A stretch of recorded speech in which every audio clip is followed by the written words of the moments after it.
All right, hey guys. That's still not recording. Yes, it is. It is. Yeah, so thanks for coming to the first talk. This one's gonna be on SERP. If you've never heard of that before, that's because I thought it was a cool name and just came up with it on the spot. And it's gonna be about like browser security and like router security. So yeah, let's get started. So why won't it move? Okay, there we go. Well, first of all, a little bit about me. My name is Aditya. I'm an engineering officer at ISSS. My interests are exploits and malware, and my Discord handle is AADHI0319, and then the weird hashtag thing after it. Feel free to message me if you have questions or if you just want to talk about things. I should get back to you. And since ISSS has started doing this, made my thing spin. So what are we going to talk about today? We're going to talk about why browsers are important. We're going to talk about like traditional browser security. We're going to talk about how to hack routers.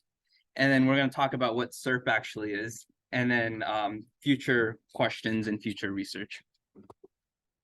So yeah, the big question, why are browsers important?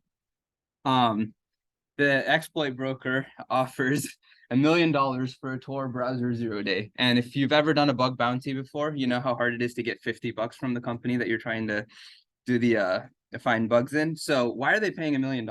And why are browsers so targeted? By the way, a show of hands, who's done Bomb Lab? Okay, cool. They don't do it anymore? Who knows what a Stack Overflow is? Okay, wow. Is that the website? Yeah, the website. Okay, that's cool. That was actually a lot more than I was expecting. But yeah, why are browsers important? Well, first, everyone uses browsers. Like, I'm sure everyone here has used a browser multiple times today. So if you find an exploit in a browser, that means you have a large population that you can almost immediately target. So they're very valuable in that sense. There is an amazingly large attack surface area. So Chromium is about like 35 million lines of code, and Firefox is about 21 million lines of code. Browsers, modern day browsers, are probably one of like the largest programming engineering marvels of the world. So with that many lines of code, there's bound to be bugs in there, and it's pretty impossible to eradicate them all. Browsers also support a ton of ridiculously obscure old formats. If you open a website from like the 1980s and then you open a website from today, both of those websites, whether it's from the 1980s using like old 1980s technology, or if it's today using like whatever the kids use today, Vue, React, like whatever, right? Both of those will render probably fine. And the technology behind that means like browsers have to be able to parse all these really old formats that no one has heard of in like 20 years and even older sometimes. And security people are not really looking at these file formats but people that are trying to hack into browsers are looking at these because they're not important. People will gloss over them. And so there are people whose entire lives, 40 years of their career, is dedicated to like analyzing Adobe Type 1 font. Because if they find an error parsing Adobe Type 1 font, then they can maybe hack a browser. And then using that, they can hack every browser that is like every Chrome browser or every Firefox browser. So yeah, it gets looked at by hackers and security researchers. There's also a lot of complex parsing triggered with relatively little interaction. And what I mean by that is clicking a link is very simple, but the second you click that link, a bunch of JavaScript runs, a bunch of video formatting is parsed, a bunch of, there's actually JIT compilers in browsers now. So your JavaScript, if it runs often enough, it'll get turned into like actual x86 assembly and run straight on the CPU too. So there's a lot of like parsing, a lot of complicated moving parts, and keeping all of that secure is really difficult, but activating it, triggering it is really easy. You just have to click a link. So that's why lots of attackers prefer to target browsers. And we sort of see this trend going. From 2015, this is a Project Zero image where we see attackers targeting browsers more, and Chrome gets targeted a lot. That's not because Chrome is inherently insecure. It's because more people use Chrome, so it's a bigger target. But yeah, the trend is obvious though. Like lots of people are targeting browsers. But the people who make browsers are not stupid. They're, I mean, maybe some of you work at companies that do make browsers. They understand that this is a problem, and they are taking a scientific approach to try to make browsers more secure. So what are they doing? Most browsers come with phishing and malware detection, so that they try to prevent that. Most browsers come with ASLR, which randomizes a bunch of addresses in the program to make it harder to exploit. They come with DEP, which is data execution prevention. This is like another thing that just makes browsers more difficult to exploit. And ASLR and DEP are like almost 20 years old now. So these are old technologies. Almost every program that you've probably written and compiled in GCC has ASLR and DEP built into it. MTE is a relatively new form of protection, but a lot of browsers or the architectures that browsers are running on are well understood, and a lot of them are trying to get MTE support. Mozilla literally invented Rust. There's a lot of research going into memory safe and performant languages to, again, make browsers even more difficult to exploit. Sandboxes, this one's important. There's heavy use of sandboxes. Sandboxes really try to contain like separate parts of the browser. So if you exploit one, you can only move around in that sandbox. In modern browsers, there's multiple layers of sandboxes. So say your attacker is trying to attack you through an ad that gets displayed on your website. That ad is in a sandbox, and then that tab is in another sandbox, and then maybe that render is in its own sandbox, and then like that process is in another sandbox. And then if you jump through all of those hoops, then you have to find a way to get into the kernel or privilege escalate to root. And at that point only can you really take over the camera and microphone and do all the things that you see on the news. So each one of those jumps, like on the black market or with ZeroDM or one of these companies, costs like $100,000. And so when you have to find traditional browser exploits, you need anywhere from like 8 to 12 like sandbox escapes to get to a place that you're comfortable operating at as a hacker, to be able to control the camera and the microphone and things like that. So to get to that point, you're spending like 100,000 on each of these exploits. It racks up pretty quickly, and you're going to spend like $1 to $2 million. And that means even if you do develop an exploit for a browser, you're going to have to be really careful as to who you use it on. The people you use it on better be really, really important, because you risk blowing a $1.2 million piece of engineering. There's also heavy bug bounty programs. Browser bug bounty programs pay some of the highest bounties that I've ever seen. Google pays $300,000 to $400,000. ZeroDM, you just saw, pays $1 million. And then there's other programs too that they pay a lot. There's also research and development. And what I mean when I say this is the research and development is academic. It's not just a bunch of people working on some proprietary technology. There are researchers at Google that write papers with universities like UT Austin. There's people here doing browser research, UC Berkeley. And it's vetted by the security community, by the open source community. All browsers, every popular browser that I know of is open source. And so there's a lot of research, and there's a lot of information sharing between each other. And there's really a comprehensive effort to try to make browsers very secure. Yeah.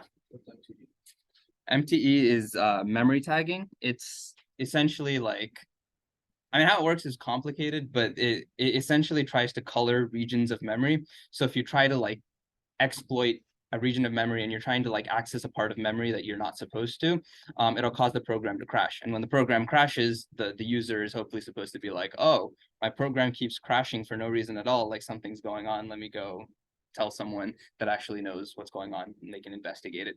What it really does is it makes exploiting a browser without getting caught really difficult, right? So you're usually going to cause a lot more crashes when you're trying to exploit a browser, and that's going to cause people's heads to turn, especially in the security community.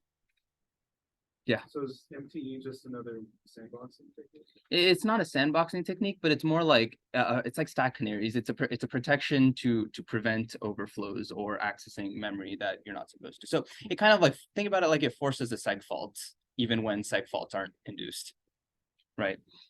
Yeah. What is memory safe language? So a memory safe language is like a language that is, if you work with low-level languages like C, you're going to have to do a lot of the garbage collection and memory management yourself, and that's really difficult. So it's really easy to get wrong, especially if you're writing a really big program like Chrome.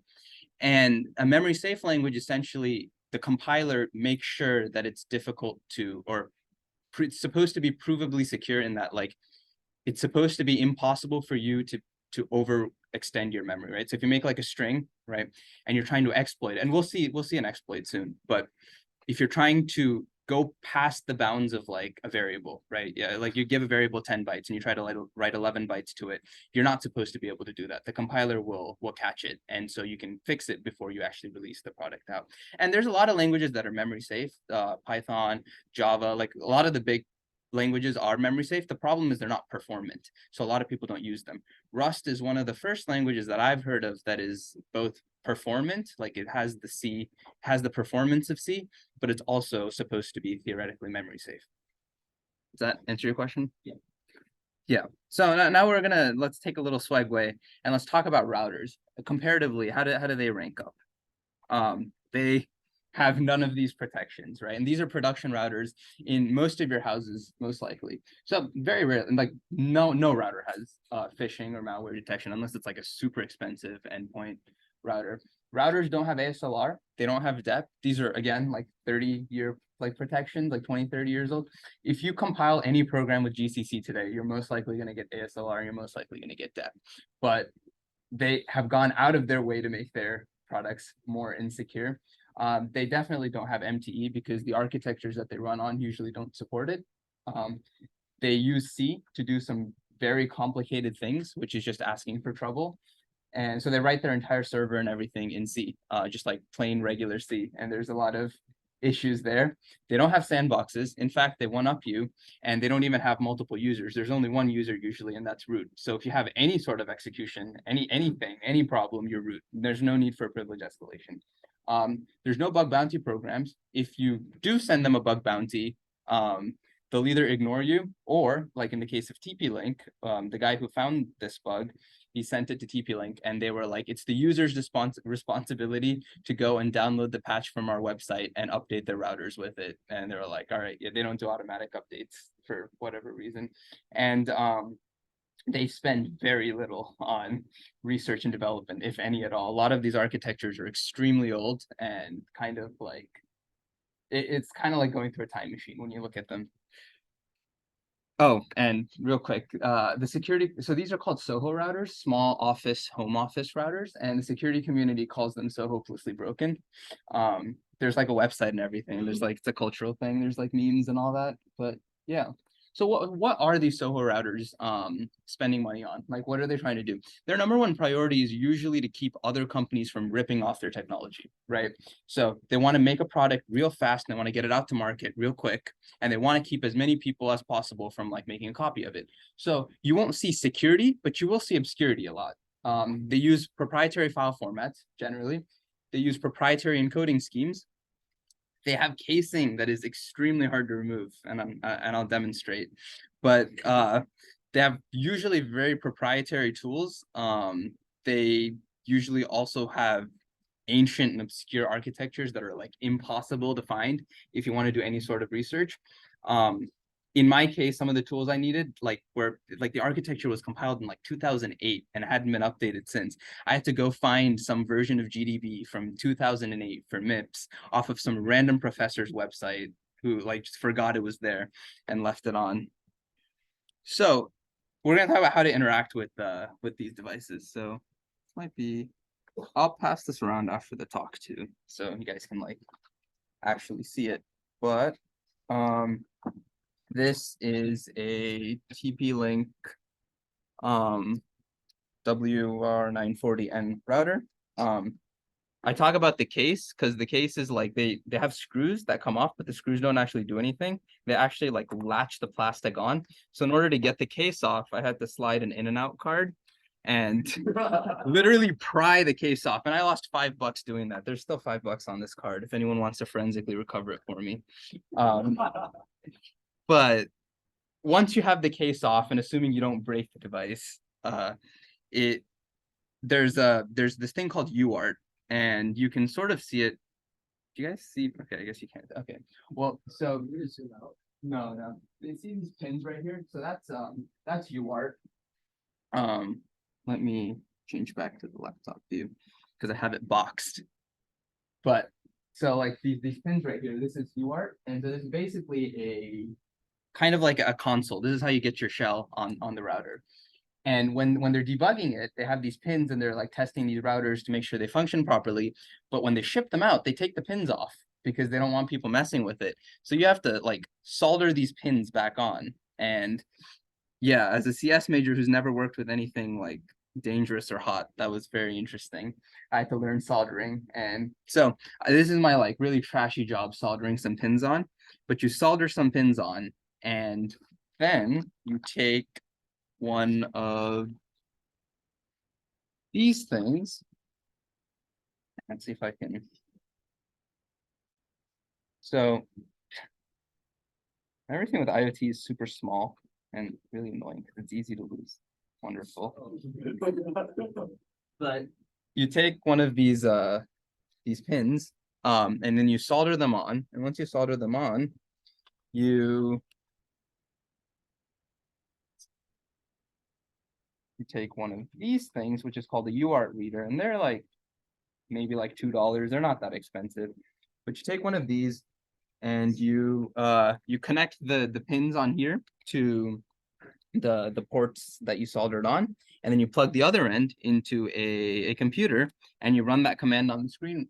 My screen's not. I have a question. Yeah. Why does the UART header on the router have 4 pins, but your UART reader has 5? Yeah, so okay, this one's interesting because some of them have 3 volts and some of them have 5 volts, and so my UART reader can produce both 3 and 5 volts. It's up to like me to be able to connect the right one. And TP-Link and some other really trashy IoT companies will put the wrong label on them. So if you're trying to do like research, you'll plug 5 volts into 3 volts and fry the router. Yeah, this is a thing they do sometimes, and it's really trashy, but if you plug the right voltage in, you plug the UART thing into your computer, you run that command on the screen, you'll get a shell on your computer. And we can reasonably assume that the username is root, but we don't really know what the password is, right? So let's go find the password. Now with there's this other thing called EEPROM. It's like electronically erasable read-only memory, something like that. Almost all IoT devices, almost all hardware, when you see like this little square-looking thing with 8 teeth on it, that's almost always UART. And that's kind of like the hard disk for a lot of these IoT devices. That's where most of the files reside. And what you do for that is you take one of these clip things. So it looks like this, and you basically like just plug it over the device.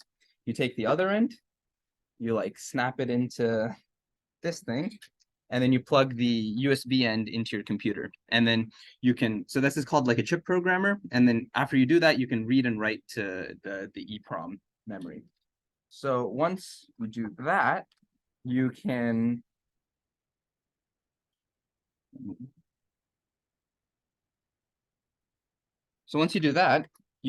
actually then run that command up there, and you'll read a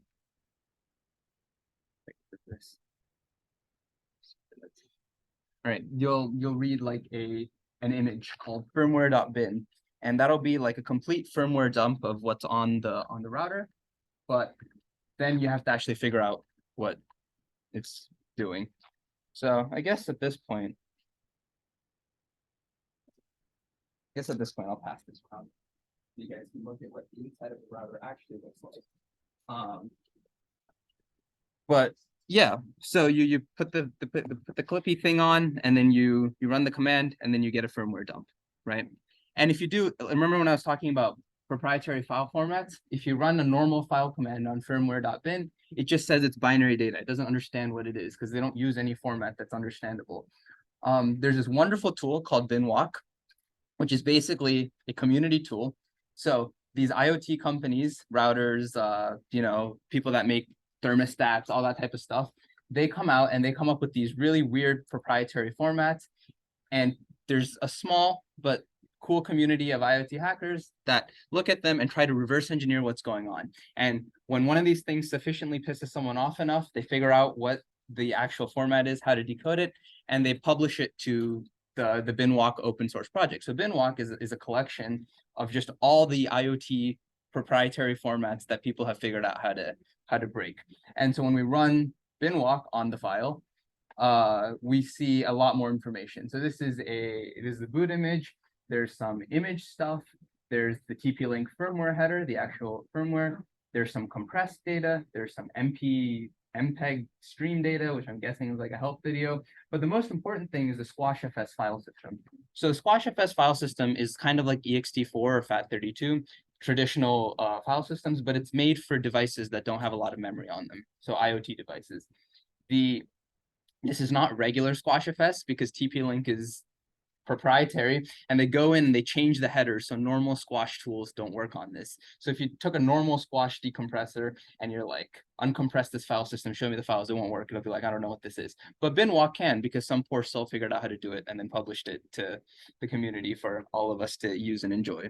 So you do the BinWalk E and it extracts all the files, and then we can change directory into the extracted files. And then this is kind of like, we're starting to get into the CS realm. This is where people like me generally tend to be more comfortable. I haven't worked with hardware too much, but this I do understand. So the first thing I do is cat etsy/shadow. And for those of you who don't know what etsy/shadow is, that's where the user's credentials are saved, but the user's credentials are hashed. How secure of a password could they possibly have chosen, right?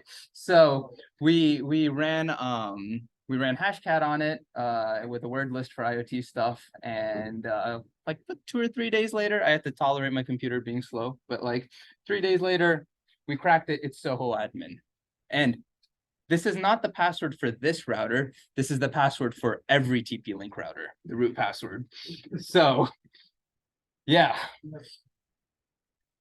All right, so the reason I keep mentioning these tools is because a lot of this stuff becomes really difficult to do without the proper tools, and the IoT community doesn't have a lot of the tools you would normally have in regular hacking. And so, like, if you guys are CS majors and don't have anything better to do with your time, you should contribute tooling to the IoT hacking like initiative. But this was a research project called Firmware, where they basically try to emulate they try to emulate firmware. And the reason I had to use this was because while I was like trying to mess with the router there, those are actually really cheap clips, and after several times they get worn down, and I was too lazy to buy new ones off of Amazon, even though they're only like $2. And mid-write, my chip thing like slipped off, and then it messed up my router and I couldn't get it back up. But I'm sure someone that's actually smart could like do it, but like I couldn't. So what I ended up doing was I ended up emulating the firmware using this project. And so you just kind of like run it, and now we have the same shell we had with UART. It's just emulated now. And this gives us a lot more flexibility and control because we're emulating it. We now know the root password, so we can just log in. We put root down and we put SOHO admin, and then there we go, our root shell. We're running BusyBox, but this is a restricted version of BusyBox. It doesn't have all the tools, but I mean, this is good. We have a root shell. Now we have to add in all of our tools to do like the actual exploit development part. So some of the tools I added was Dropbeer, BusyBox, the full BusyBox version, and then GDB server. And you have to be somewhat cognizant of the file sizes because there's not a lot of room in these things. So you can't add, that's why SSH wasn't added. SSH was just too big to put in here. And you also have to be sure to find the right version. And, you know, this is running MIPS, big endian. Yeah. Wait, how are you getting the shell again? This one's emulated, so the shell is just like, it's like as if you ran into Kimu. But if you wanted to do this on the actual one, you would plug the red USB looking thing into the device, plug that in your computer, and then use a serial console to connect, like kind of like you would like a switch or UART. Yeah, with UART. But this is emulated here. You can do both work fine for research purposes. But because we're emulating it, we can actually unmount the disk, add all of our tools in, and then remount the disk live. Yeah. Yeah, so when we did the firmware dump, right, I took the firmware and just ran it on the firmware dump, and it figured it out. It runs on top of Kimu. It's a research project. They did fancy stuff to make it work. Yeah. so yeah, go tools. But we unmount the disk, we put our tools in, we remount the disk, and then now all of our tools are in our emulated software. Now we can actually do things. We can explore and look at these devices. So let's orient ourselves. Like what is actually going on here? Traditionally, when we talk about routers, we're familiar with the web login screen. When we put the URL in, that's where we set the password and configure it and all that stuff. In this case, there's a server that is running the files from web/user RPM, and that's where all the JavaScript and HTML files are. I looked, I couldn't find anything interesting in there, but I did find there had to be some kind of server that was like serving this.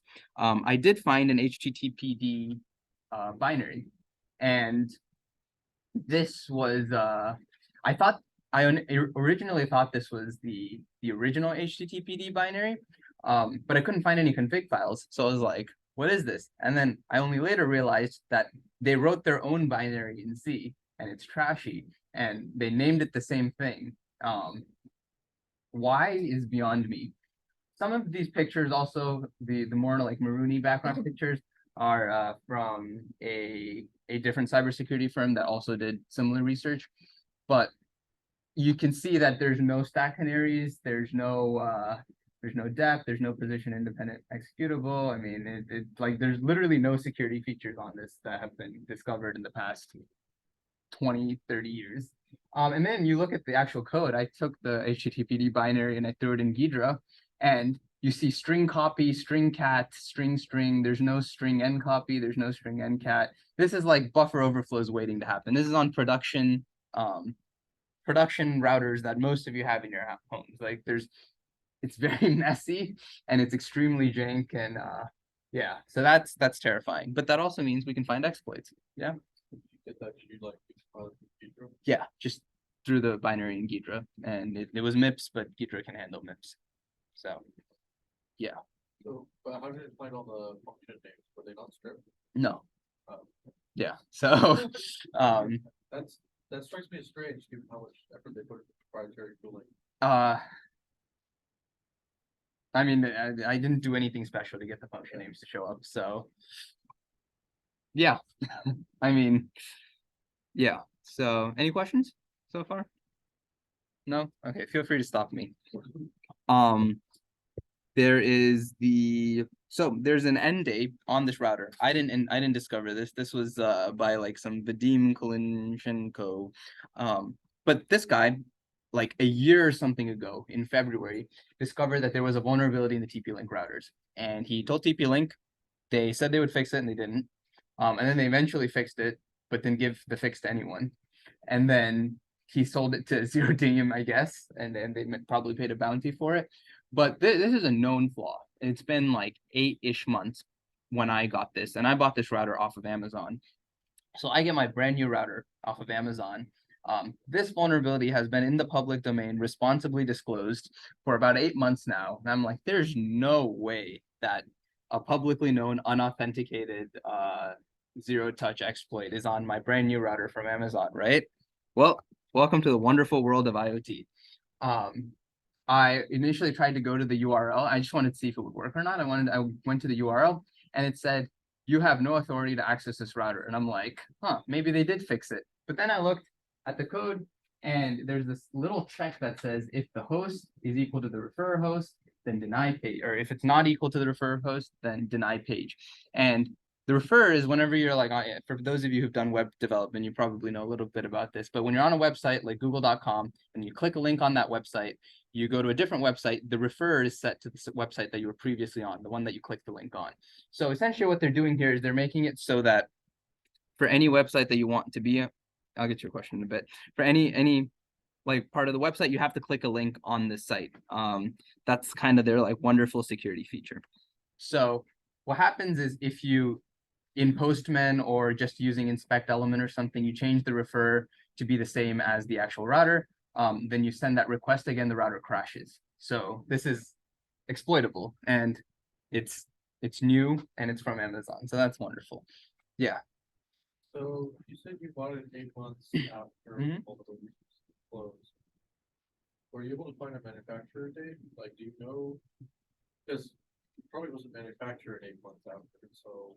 Right. So the yeah, actually that's an interesting question. I haven't looked at it, but also this is a good point because this is a reoccurring theme with many IoT devices because the name of the game in IoT is to get to market as fast as possible.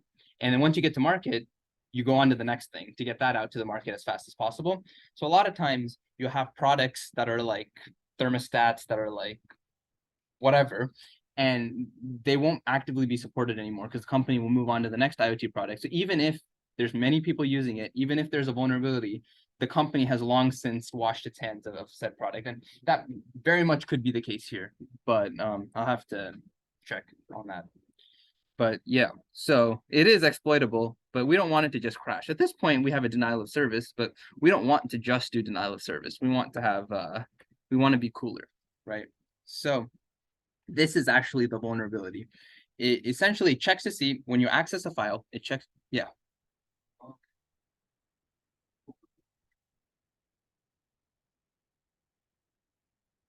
It's accessible from local, right? And this was one of their justifications that it was like, I mean, you already trust everyone that's on your internal network, so who cares, right? But we'll talk about that in a bit. I mean, it is accessible from WAN if it's open to WAN, but like routers aren't usually. Yeah. Right. No, you're good. Is this like, are these file path variables and stuff, did that come out of Keeper too, or did? Yes, it came out of Keeper. All this stuff, okay. Yeah. But anyways, I did very little modification to what the Keeper images you see. But essentially what happens is you look up a file, it checks to see if that file is there. If the file exists, it goes and it needs, when it's serving that file back, like an HTML file or whatever, it needs to set the content type. The server needs to say, this is an HTML file, so the browser knows what to do with it, or a JavaScript file, or a CSS file. And so how it does that is it starts at the end of the string, the URL, and it goes back to the first dot, and then it capitalizes everything, looks at the extension, and then sets the content type based on the extension. So whether it's a HTML, TXT, whatever. And this buffer is 4 characters long, I believe. In this case, and then you can sort of see this code here where it's like doing the to upper and then the file extension and checking what the file extension is and stuff like that. So in the case of this exploit, if you look at that URL, if you access /password, password doesn't actually have a .txt or a .html or a dot extension to it. So it can't find the dot. So it just keeps going all the way back to the last dot. And then that string is a lot bigger than 4 characters. So when it shoves that into the 4-character string, it overwrites the return address. And when the program returns, it crashes. And so now we want to make this do something we want it to do, not just crash. And so this is starting to get into like return, like buffer overflow, like basic buffer overflow programming, right? There's no SLR, there's no stack canaries, none of that. So you don't have to do anything special. You just need to, you can hard code the return address. The return address is actually hard coded in hex right there. You have a certain number of ones. So what you do is you have a dot here that'll stop the thing from going back. It'll try to put this giant string into the 4-character buffer, but it's more than 4 characters. So it'll overwrite everything after it. And then in GDB, you just like figure out that after that many amounts of ones, it starts overwriting the return address. You set the return address to be a point. You set the return address to be the point of your payload. And then in your payload, this was probably the hardest part. You have to code in MIPS trashy assembly that has like very little documentation, a reverse shell that communicates with like a remote client, right? So you can't just use a normal shell because you can't see the shell on the router unless you're connected with UART. But in this case, you want the shell to like remote back to you, right? So you have to do that in assembly in this weird thing. But I mean, that's just difficult to do. It's not impossible. Once you suffer through that, you have a nice little exploit. There is one problem though. Your exploit can't have any lowercase characters, can't have any dots, and can't have any new line characters because all of those mess with the parsing. So you need to add a decoder. And what a decoder does is it basically takes your payload that does the reverse shell and it XORs it with something. I think you did some research on this, but it like XORs it with, maybe you didn't. Isn't that how Goomba is? Never mind. Okay. But yeah, so you have like a I mean, you find a key to XOR the payload with that doesn't have so the output doesn't have dots, new lines, or any of that. And then you then add a part in MIPS that then decodes what you have, right? So you have the first part, that's the decoder. And when the decoder runs, it'll take the second part and take it from something that doesn't have dots and stuff like that to something that does have dots and stuff like that and is executable shellcode. And then it'll jump to that and start executing that. So you get your shellcode, right? And what you do, and this is, you can sort of see why this is called a kill chain or an exploit chain. In browsers, there's traditionally like 12 steps that are way more complicated than this. In this case, we only have 3, and they're difficult, but like a student pulled it off in like a semester. So and the large scale of things. So you take your exploit, you put your stage 1 payload after it. What happens when you make the request is it'll overwrite the return address. The return address will jump to the decoder. The decoder will decode the payload into shellcode, and then jump to the shellcode, and you get reverse shell, right? So once you have that figured out after a couple trials and errors, you can actually unauthenticated, zero touch from the customer. So I say zero touch. What that means is you don't have to do anything to get hacked. You can have all the safety and security. As long as I can touch your router with a request, I can hack your router. And you get a root shell remotely. Any publicly exposed TP-Link WR940N router is now yours to own. How many of these are there? Well, I put it in Shodan. Publicly exposed, there's 26,841 routers around the world that we could get a root shell on, like now. Yeah. When you say publicly exposed, you mean like the web? Yeah, like that we can like touch them from the web. Like I could send a request to that IP address like now and root shell on it, right? And TP-Link doesn't seem to care. Is that not off by default?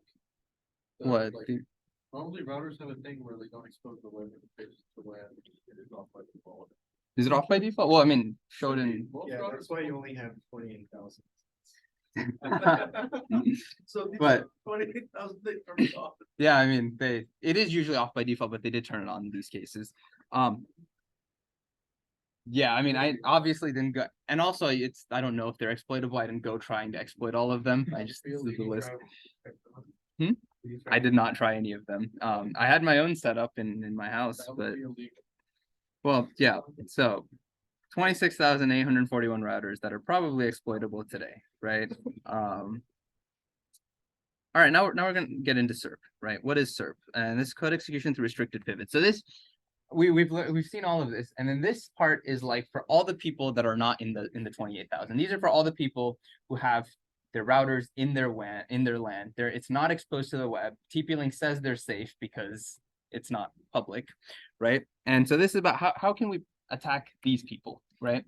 And so this is actually from a final project presentation in the class, but that's why the background's different. But I mean, a traditional attack, you just have to pay attention to these two pictures.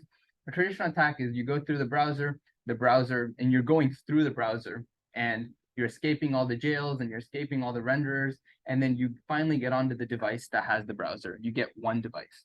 In a CERP attack, you get to the browser, and the browser can actually touch the router from LAN, because the browser is usually on the LAN network, and the router trusts the browser because they're on the same network. And so, I mean, this is why you can load like websites over your local LAN network. And so your browser makes a request. It doesn't have to be much. It just has to be an HTTP request. A GET request is enough a lot of the time. And it makes that request to the router, and then you get code execution on the router. And then you have a man in the middle position to maybe be able to leverage onto all the devices in the network, even ones that didn't click the suspicious link or the bad link. And these types of exploits, I did a quick study. I didn't really go too far into it, but they're in a lot of common routers. The unauthenticated HTTP exploit that you could do through a browser. They're in the TP-Links, they're in the Datrex, they're in some Cisco routers, some Netgear. I mean, there's a lot of big names that these types of attacks would likely work on. And then I feel like someone's gonna be like, hey, what about like cross-origin resource sharing, like CORS? Isn't that going to stop it, right? Well, so CORS, for those of you who don't know, is if I'm in attacker.com and attacker.com wants to access bank.com, the browser will stop it because they're two different domains. But bank.com can tell attacker.com bank.com can tell the browser that I legitimately want attacker.com to be able to access my site. And that's CORS. And in this case, what's happening is, say the user visits attacker.com. Attacker.com is trying to send the exploit to the router. Let's say is at 192.168.1.1. The browser sends a pre-flight request asking the router whether or not attacker.com is allowed to send it packets. And since this trashy server is written in C, they didn't implement the pre-flight request. So the browser is like, hey, router, can I send you this exploit? And then the router's like, I don't know, I didn't implement it. And then the browser's like, okay, and it sends it. And so this TP-Link router gets wrecked even with CORS enabled. But in the case that these people were actually like cared about cross-origin security and did implement proper CORS, they're still not safe because of something called DNS rebinding. And this is where you say, you go to attacker.com, attacker.com resolves to some IP address that the attacker controls. And then after that resolve, the attacker changes the DNS listing for attacker.com to be the local 192.168.1.1 for the router. And then now when that web page makes a request to attacker.com, the browser's like, it's all attacker.com, who cares? But when the DNS resolves, it resolves to the router instead of the attacker, and the attack can still go through. And this is a problem. It's a big problem, but it's allowed still in weird forms because of certain legitimate applications do use DNS rebinding, like Active Directory. Doesn't DNS usually take a long time to update? Like, yes. why? So what you can do is you can set the time to live to be basically 0. And then even with that, most browsers implement DNS pinning, which doesn't allow you to change the resolve of the address in a certain amount of time. So in my tests, when I did these at my house, on Firefox, it took me 75 seconds before I could re-resolve the same domain to a different IP address. So in order for this attack to work, I would have to keep you on the site for 75 seconds. Now, there was some research that I read, like some papers, where some other people specifically looked at DNS rebinding, and they wrote a paper that on like Windows, they could do it in like 9 seconds, and on Macs, they could do it in like 4 seconds. So theoretically, if you wanted to make this exploit really good, you would be able to bring that time down to 4 or 9 seconds based on what computer you're on. But yeah, cool picture of DNS rebinding. Wait, I don't understand DNS rebinding. So somebody has to go intentionally visit the site. Right. So you say you're a DNS server, right? Yeah. I click a link, attacker.com, right? Browser comes to you. Hey, what's attacker.com? You resolve it to your attacker's IP address, right? Right. Then I download the website from that IP address, right? And then that website waits 10, 15, 75 seconds, then waits for the DNS cache to resolve and whatnot, right? Then it makes an attacker.com request again. Me, the browser, now has to re-resolve attacker.com. I come back to you, and the DNS record for attacker.com, say you're using Cloudflare's API or something like that, in the 75 seconds is changed to be a local IP in my own network.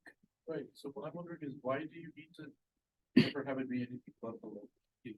Because then I wouldn't be able to download the attacker's exploit from. Like I click the link, it has to load the page from the attacker. Oh, and okay. Yeah. Put it on a subdomain. Yeah, couldn't you just Oh yeah, you might. have 2 domains and then Yeah, just do a actually, different domain? that's a good idea. We might be able to make the exploit even better. But I didn't think of that. But Also, yeah. so when you say, so I'm not familiar with exactly how like for the payload here. Mhm. But CORS, well, so it's the same origin policy that Mhm. sometimes gets in the way. In certain cases, you can use iframes. I don't know if that's where you were going. Can't you? I mean, you could make cross origin requests for get requests, for example, or post requests. Get requests actually do end up getting blocked sometimes, but you can do it in an iframe, right? Get requests can be cross origin. It's just you can't read the response. Right. So in this case, the particular point of DNS rebinding is in certain cases you need to have the authority to be able to set cookies, and you need to be able Yeah. to set Yeah. like sometimes you need more control to do the Yeah, exploit. okay. In some routers, it's as easy as just like you know, sometimes routers have like really trashy ping setups, so you can set the ping command equal to the arbitrary execution, and those you could do with just a regular GET request. But So the host header doesn't matter for this router? for this Or to exploit, make the exploit work? the way that other people in the past did it was they set a cookie. I couldn't set a cookie. I had to set, because I wanted to do it through the browser, I had to set a particular header, and I couldn't set the header through an iframe or through No, but like what I'm wondering is if, so, I mean, you do the DNS providing, and you just have to use the domain. And if you. that would be coarse, right? No, but on that domain, you can enable, where you can like request. You can probably do stuff with subdomains, Probably. I haven't thought about but subdomains. regardless, if you make requests using a different DNS name, then you're gonna get a different host header, so I'm guessing the router here, that doesn't affect the exploitability. You're gonna get. Are you talking about the referring URLs or? No, when you make an HTTP request, Mhm. the site that you connect to Mhm. gets put in the host header. Yes. The router doesn't Yes, care. but the router doesn't care. They don't parse So that. They yeah, don't- that's yeah. fine. Yeah, no, they don't care. That is one thing that they could look at to make it more secure, though. And then future avenues of things that people could potentially look at. I mean, how many routers are exploitable this way? We found a couple thousand, but there's probably like many more that have vulnerabilities like this. But it doesn't also have to be routers, right? It could be like lights, for example, smart lights, thermostats. I mean, I've heard of some crazy stories of people trying to like exfil data through light frequencies. So instead of like taking it out through a network, you like change the frequency of the light bulb, and then you can like read that like far away. You know, and then one thing that I didn't really clarify or fully, you know, develop in the span of this research project was how do we use that man in the middle position to inject code into devices, right? So we're a man in the middle, right, on a router. All the connections are going through us, but that's still how do we get onto the device, right? So if they're using HTTPS, we might be able to do some certificate like mess, like we might be able to do some certificate fuzzing, or find a certificate vulnerability. But I mean, those have been done in the past, but what's probably more likely is if they sideload apps or don't use HTTPS to download executable code, we can inject ourselves in there. If the router is doing SSL interception, which in a lot of enterprises is a thing, then you could leverage that to be able to get onto the network devices. So, but I mean, research into like how you would do that and what the best way to do that is still needing to be done. And then finally, like what tools, because like Metasploit, a lot of the traditional tools you would use to be able to do these kinds of exploits, like just don't work on these architectures, don't work for these IoT devices. So what tools do people need? And then like, what do we need to do to build them? And I mean, it would be really cool to have Metasploit work on a router, right? And I think Rapid7 is doing that. There's a new project called Metal where they're trying to do that, but a lot of this is still like in its beginning phases. So yeah. You said you did this for a class. Which class was that? I counted it for credit in ECE 382V security, which in the ECE department. And then also independent study in the CS department. I like quadruple dipped. But yeah, so a special thanks to my ECE professor, Mohit Tiwari, CS professor, William Young, and then Lynn, Junaid Oren Upton, and Albert Rail. These are people from UTSA. So UTSA actually has a pretty well spun up IoT research facility. So they taught me a lot of how to do this type of stuff because I hadn't worked with IoT devices yet. They donated most of the tools that I passed around. But yeah, so thanks to them. Roger he runs the ECE, the lab you see here, I forgot what it's called, Makerspace. He actually, like, when I went and talked to him, he actually taught me how to solder and everything. And he said that he would like to see more CS people come to the makerspace because right now it's only been ECE people, even though it was built for both CS and ECE. And then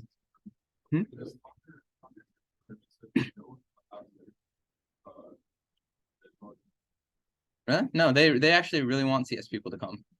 Yeah, that was one of the specific things he mentioned to me. He was really excited that I was a CS major that went to the makerspace and okay.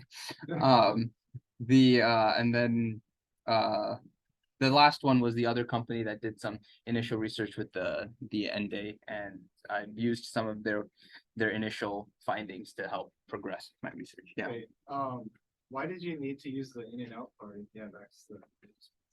I mean, what else would you use? Like, A credit card so that you can get it replaced. They don't have like a. I mean, they do, but it's like I had an in and out card handy, and it's like, when you're like just trying random things and it's not opening and you're frustrated, you're gonna break it. More than 1 day. Yeah, basically is what it comes down to. Yeah, but So I guess these router requests were not delivered. these router requests. Like when you're the exploit Mhm. connecting over HTTP, not HTTPS, right? No, I think the exploit is actually, I don't remember, but I think it is HTTPS. Let me see. Let's go back. But I have a hard time getting HTTPS Actually, I don't. to work with DNS Rebinding. Given that the router will be on the server. Yeah, I don't know. I have to check Yeah, on that. but But you have to trust on the victim's browser. I think it matters. Otherwise, you have to. Yeah. Routers never use TLS. Yeah. It's too much work for them. But yeah, my name, Discord handle again. Feel free to chat. Feel free to chat after this. Yeah. I need a hacker handle. What is it? Backups. But yeah.